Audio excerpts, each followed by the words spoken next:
Hey, this is Zach with the City on a Hill podcast. I'm the youth director at Grace Baptist Church in Coatesville, Indiana, where this message was recorded live during one of our youth services.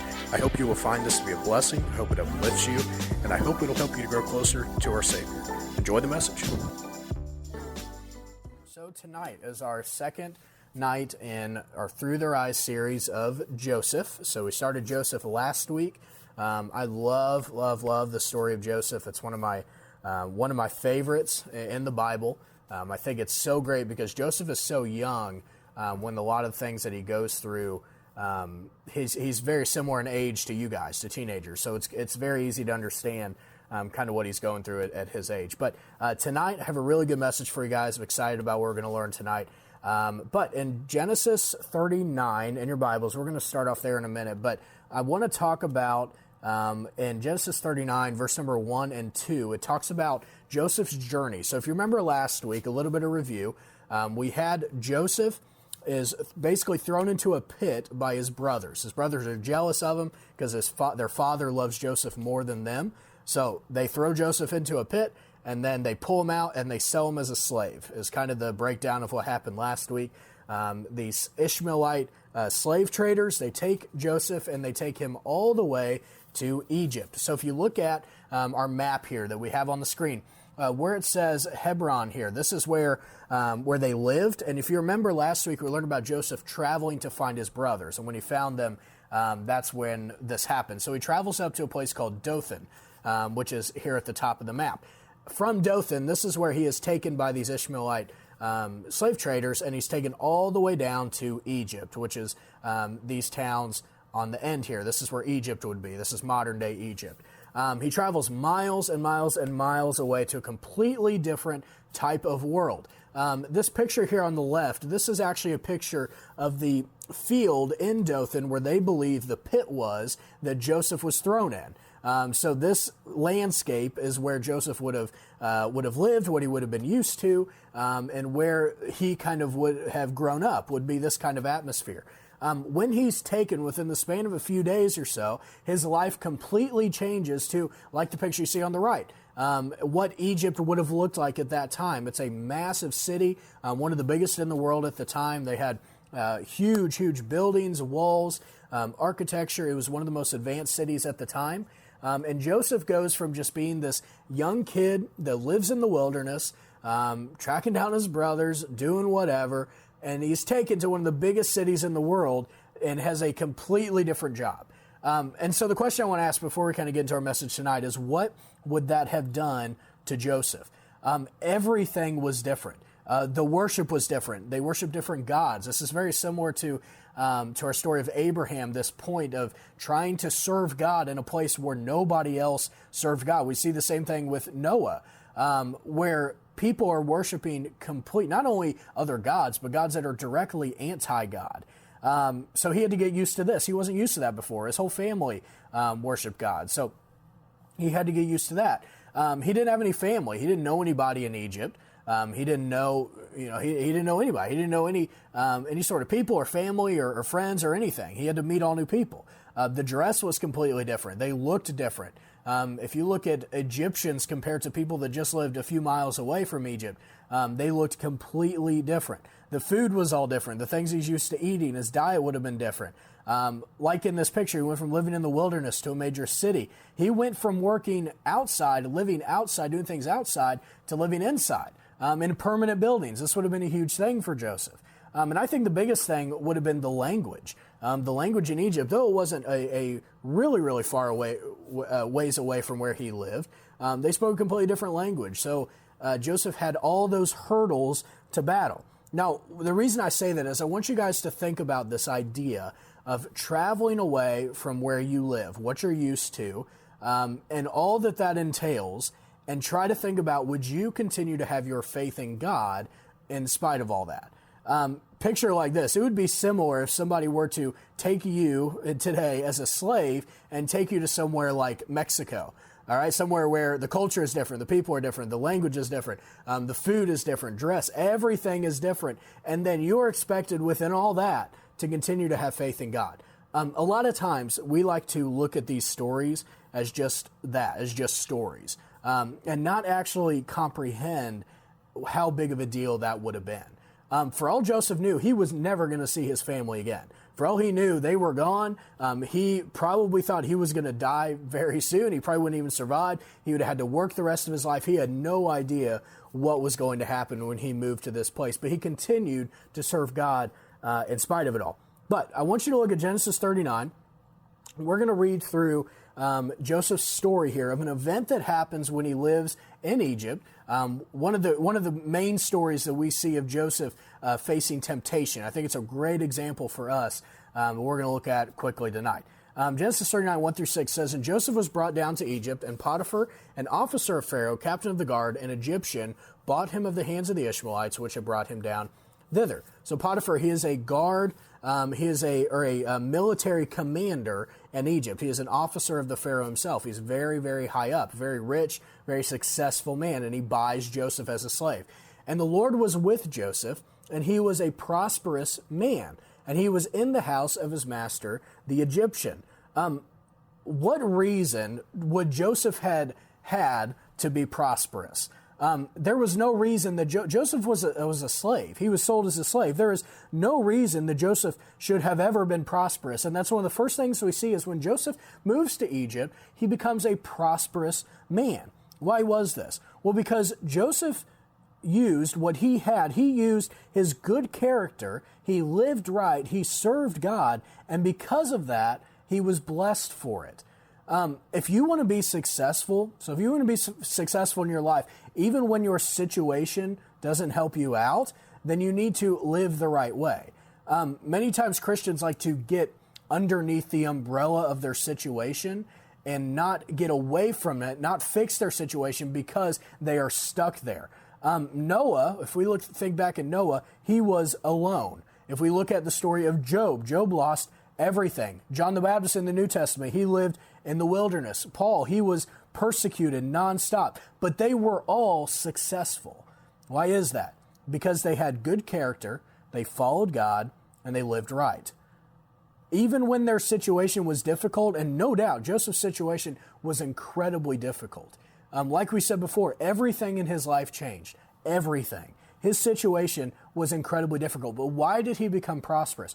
Because he used his situation to strengthen him instead of weaken him. The Christian can be strong through the help of God by using their situation to build them up, to encourage them, to push them, instead of letting it break them down. You see, when everything that happened to Job, when he had all the trials brought on him from God, when God brought all those trials on Job and he lost his family, he lost his house, he lost everything, he could have lost his faith within it, and it would have been understandable. But instead, he used the situation to not only keep his faith in place, but he grew his faith. Paul was the same way. When Paul continued to be punished and he continued to be tried for what he was going through and persecuted, he could have retracted in service. But instead, not only just keeping his service, he used it to push him. And I think that's such a good lesson for us to understand is when things happen to us, when our situation isn't the best, don't just use it. First of all, don't use it to hinder you, but also don't use it just to keep your faith on the same level. It's not good enough to just say, you know what, I'm going to keep my faith in God during this. What you should do is say, I'm going to let this increase my faith in God. That's where you go from, like in Joseph's case, from just being okay to being prosperous. That's what separated him from just living in Potiphar's house to being prosperous and eventually being in charge of his house. There's an example like this for those of you guys that have ever lifted weights or ever done any sort of weight training. You know that when you lift weights, what happens is when you lift the weight, it tears your muscles. It tears them so that they can then be rebuilt. Sometimes God in your life, He will tear up your situation. He will tear up your family, maybe your health. He will tear up the things around you so that you can regrow. After those muscles heal, you can get stronger. That's the same way that it works when you lift the weights. They tear, and when they tear, that provides the space for them to be rebuilt, to get bigger and to get stronger. And God does the very same thing in our lives, and that's what He does with Joseph. He allows Joseph's situation to be teared down so that it can then be rebuilt, and so he can be stronger. And when you get stronger, you see, the way that the Christian grows is after you get stronger, then you can, in the weight training example, you can lift more. Joseph, he was put in charge of all that Potiphar had, as we're going to read in a minute. Joseph was able to do greater things because of the bad situation he was in, because he let it strengthen him. But notice what happens to Joseph here. Notice how he is able to grow in this negative situation. It says, and his master saw that the Lord was with him, and that the Lord made all that he did to prosper in his hands. Everything Joseph did was prosperous. Look at verse number 4. And Joseph found grace in his sight, and he served him, and he made him overseer over his house, and all that he had he put into his hand. And it came to pass from the time that he had made him overseer in his house, and over all that he had, that the Lord blessed the Egyptian's house for Joseph's sake, and the blessing of the Lord was upon all that he had in the house and in the field. And he left all that he had in Joseph's hand, and he knew not aught he had, save the bread which he did eat, and Joseph was a goodly person and well favored. You have Joseph here as a 17, 18, 19-year-old kid who has just been put in charge of the entire house, everything that this official below Pharaoh has. Why was this? Was it because God was just being nice to Joseph? No, it was because Joseph earned it. Joseph, as the Bible says in verse 6, he was a goodly person. He was well favored. He found grace in his sight. God blessed him not just because he decided to bless him, because Joseph earned the blessing. It's the same way in your guys' life. If you want to be blessed, you want to grow when your situation gets rough, and you act the way you should, and you continue to serve God and grow in your faith, He'll bless you more and more and more, and it'll increase. You'll be able to do great things. For those of you that know the end of the story of Joseph, you know just how much this results in at the end of Joseph's life. Notice what happens here at verse number 7. We see Joseph's first temptation here. This is the bulk of our story, where Joseph is living in Potiphar's house. He has control over the whole thing. He is living comfortably there. It appears that God has set him on the right track. It appears in Joseph's life that, he went through this trial, he came out successful, and now God is blessing him. But God has a different plan. He is not done yet tearing down Joseph so he can regrow him. You see, Joseph probably thought at this point in time that, hey, God had tore down my situation, he built me back up, and then this is where I'm going to stay. But God's like, no, I have some more weight training for you to go to. I'm going to tear you down 2, 3, 4 more times so that I can show you how strong you can be. Look at verse number 7. And it came to pass after these things that his master's wife cast her eyes upon Joseph, and she said, lie with me. So Potiphar's wife comes up to Joseph, 17, 18, early 20-year-old kid. She comes up and asks him to sleep with her. Verse 8, but he refused and said unto his master's wife, notice this, behold, my master wotteth not what is with me in the house, and he hath committed all that he hath to my hand. There is none greater in this house than I, neither hath he kept back anything from me but thee, because thou art his wife. How then can I do this great wickedness and sin against God? So, what does he do? Well, he does exactly what he should. The Potiphar's wife comes, says, lie with me. He says no. He gives her the reasons. And we see that this doesn't work. We're going to look here a little bit later what the result of this is. But he denies her request. He denies her pushing the first time. But here's what I want you to notice out of this. Notice his reasonings for not falling into this temptation. He could have just said, you know what? I'm not going to do this because that's a sin against God. But I think there's a lesson here. Notice the 4 reasons why he does not does not lie with her. The first thing is this. He says that Potiphar has trusted him, and it would break his trust. He said, behold, my master wotteth not what is with me in the house, and he hath committed all that he hath to my hand. He says, I'm not going to do this because it'll break the trust of this man that has done me so well. He has treated me so well, he didn't have to, and I don't want to break his trust. That's his first reason. Seems like a logical reason. Notice the second thing he says. He says basically that he would lose his job. In verse 9, he says, there is none greater in the house than I. He says, why would I risk this? Why would I lay with you? Why would I sleep with you and then lose my job? Because obviously that's what would happen if I were to give in to this temptation. Pretty logical reason. Notice the third thing. He says, thou art his wife. How then can I do this great wickedness? He says, basically, hey, you are married, and that is a wrong thing to do. He has yet to even mention God in his reasoning for why he's not going to sin with her. And then the last thing he says, and it's a sin against God. So he gives her a pretty clear case of why he's not going to sleep with her. There's a lesson here. God doesn't just give us rules to just give us rules. God's not in the business of just telling us what to do and seeing if we're not going to mess up. There's a kind of a difficult thing to understand in the Old Testament of people that don't understand all the rules that God gave the Israelites. If you look through your Bible and you look at the books of specifically Leviticus, you look at the book of Deuteronomy, you look at even Exodus where some of this begins, you will see entire sections and chapters after chapters after chapters of laws, very specific laws that God gives the Israelites to follow. And a lot of people will say, well, why in the world does God do this? What reasoning does God have to give us all these laws, to give these Israelites all these unreasonable, just pointless laws that make no sense? And if you've read through Leviticus, there's things you'll see. That is the most random law that makes no sense. Why would God do this? And I've touched on this before in our last series, but I think there's a lesson here that we can apply this to ourselves. All those rules that God gave in the Old Testament were all for a reason. Well, I shouldn't say all. Most of them were for a reason. There are some laws that he gave them that weren't beneficial to them specifically, but most of them were beneficial to them and their health and their culture. That was meant to help them. What are some examples of this? Well, one of the main laws that they had at the time was they were not allowed to eat certain animals. God separated all the animals into clean and unclean animals. The clean animals they could eat, they could touch, they could do whatever they wanted. But the unclean animals they were not allowed to eat, they were not allowed to touch. They couldn't have anything to do with them. And we see this law change when Jesus comes. He changes this law for other reasons we're not going to get into. But there's a reason why God does this in the first place. This is something that a lot of people will, this fact of the unclean and clean animals, where they'll say, well, why did God do this? He's just trying to catch them. He's just giving them laws to get them to try to catch them in sin. But if you look at the types of animals that he had, the unclean animals, they were normal animals that we would eat. Like it would be like cows, and it would be like chickens, things like that we were, or not chickens, I forget. Cows. They were animals that we could eat on a normal basis. They were healthy to eat. There wasn't any problems with it.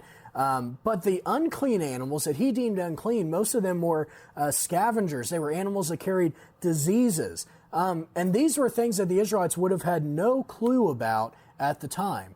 For instance, the Israelites at the time, they weren't allowed to eat any sort of rodents like rats or mice or anything. You say, why would they do that anyways? There's a lot of cultures that do, and at the time where they were wandering through the wilderness, that would have been expected. But God understood that if they would have went and they would have started eating animals like vultures, and they would start eating rats and things like that, what would have happened? Well, they would have faced disease. They would have faced all sorts of problems. Bad diet, their health would have went down. A lot of the things that God told them to eat were specifically just to give them better health. And so when we look back at it, we say, well, God is just trying to catch them in sin. But the reason why God gives us the commands that we have, especially now, the reasons why God tells us to do what we should is for our own benefit. When Joseph responded to Potiphar's wife, he had logical reasons for himself aside from sinning against God that he shouldn't. That he didn't want to lose his job. That he didn't want to lose the faith of Potiphar. And I think there's a lesson there that for us, when we are commanded to serve God and we are commanded to obey Him, we should obey God just because He tells us to. But if that's not good enough, we can obey God because we know it's better for us in the end. It's going to benefit us more so to serve God and to do what He says, because what God tells us to do, He has our best interest. He wants to help us in our own lives, not just give us a bunch of set of laws to follow Him. And this is exactly what we see Joseph do. He looks at the logical reasons for why to serve God.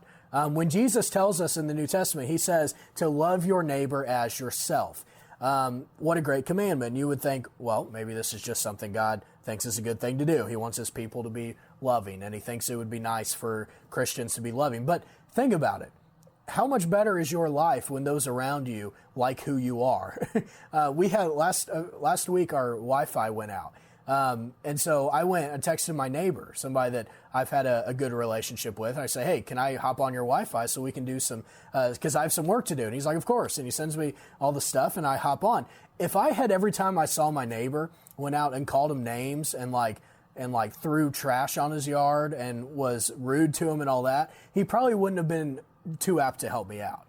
But when Jesus says, hey, love your neighbor, yes, he is saying we should be loving people just because it's a good thing to do. But he's saying, hey, if you follow this command, then it will be beneficial for you on earth as well, in your own life, apart from just following me. Joseph didn't sleep with her because it was the logical decision to make and because God wouldn't have wanted him to. That's the correct way to look at temptation, is how is it going to benefit me? Or how is going to not fall into this temptation going to benefit me aside from just following God? Look at verse number 10. Hold on. And it says, and it came to pass as she spake to Joseph day by day that he hearkened not unto her to lie by her or to be with her.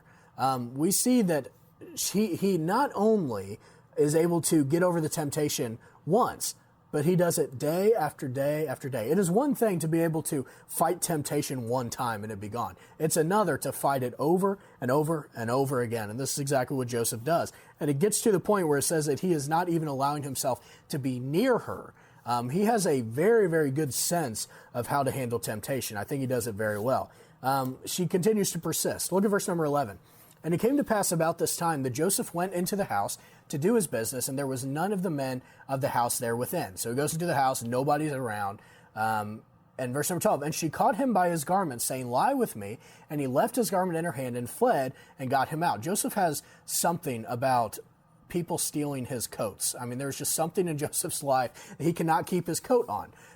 She steals his coat that he's wearing. And it came to pass when she saw that he had left his garment in her hand, and he was fled forth, that she called unto the men of her house, and spake unto them, saying, see, he hath brought in Hebrew unto us to mock us. He came unto me to lie with me, and I cried with a loud voice.